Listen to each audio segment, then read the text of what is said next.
અમરેલી જિલ્લાના ધારી ચલાલા અને ગઢિયા વિસ્તારમાં સતત વરસાદથી ખેડૂતોને ભારે નુકસાન. ગઢિયા દાન મહારાજ આશ્રમના મહંત અરશદ ભગત દ્વારા માહિતી આપવામાં આવી. રિપોર્ટર રાઠોડ મહેન્દ્રભાઈ ચલાલા. અમરેલી જિલ્લાના ધારી તાલુકાના ચલાલા ગામ સહિત ગઢિયા અને આસપાસના વિસ્તારોમાં છેલ્લા 2 દિવસથી સતત વરસાદ વરસી રહ્યો છે. અવિરત વરસતા વરસાદને કારણે ખેડૂતોની સ્થિતિ અત્યંત નાજુક બની ગઈ છે.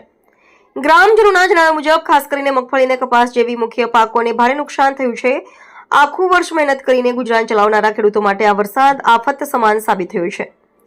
ખેતરોમાં પાણી ભરાઈ જતા પાક સડી જવાની સ્થિતિ ઊભી થઈ છે. ખેડૂતોનું કહેવું છે કે દર વર્ષે કુદરતી આફતનો સામનો કરવો પડે છે, પરંતુ સરકાર તરફથી સહાય રૂપ હાથ મળતો નથી. સમયસર સહાય અને વળતર ન મળવાને કારણે અનેક ખેડૂતો આર્થિક સંકટમાં ફસાઈ ગયા છે. ગઢિયા દાન મહારાજ આશ્રમના મહંત અરશદ ભગતે જણાવ્યું કે સતત વરસાદને કારણે માત્ર ખેતી જ નહીં પણ પશુપાલન અને ગ્રામ્ય જનજીવન પર પણ અસર પડી છે. તેમણે સરકારને તાત્કાલિક સર્વે કરીને યોગ્ય સહાય અને વળતર જાહેર કરવાની માંગણી કરી છે, જેથી ખેડૂતોને રાહત મળી શકે. રિપોર્ટર રાઠોડ મહેન્દ્રભાઈ ચલાલા.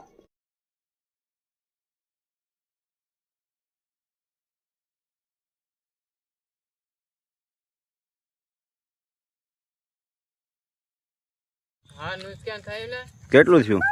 બહુ છે, આમાં છે ને ઓલી કોર છે. તમે શું કરો છો? અમે ભાગ્યા. ભાગ્યું રાખો.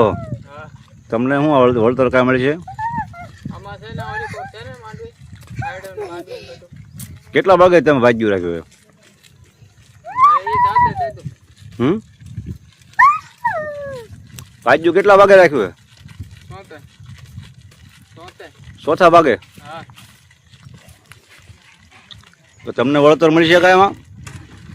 હા એ મળશે, એ મળી. તમને ખેડૂત આપશે વળતર? હા આપશે ને?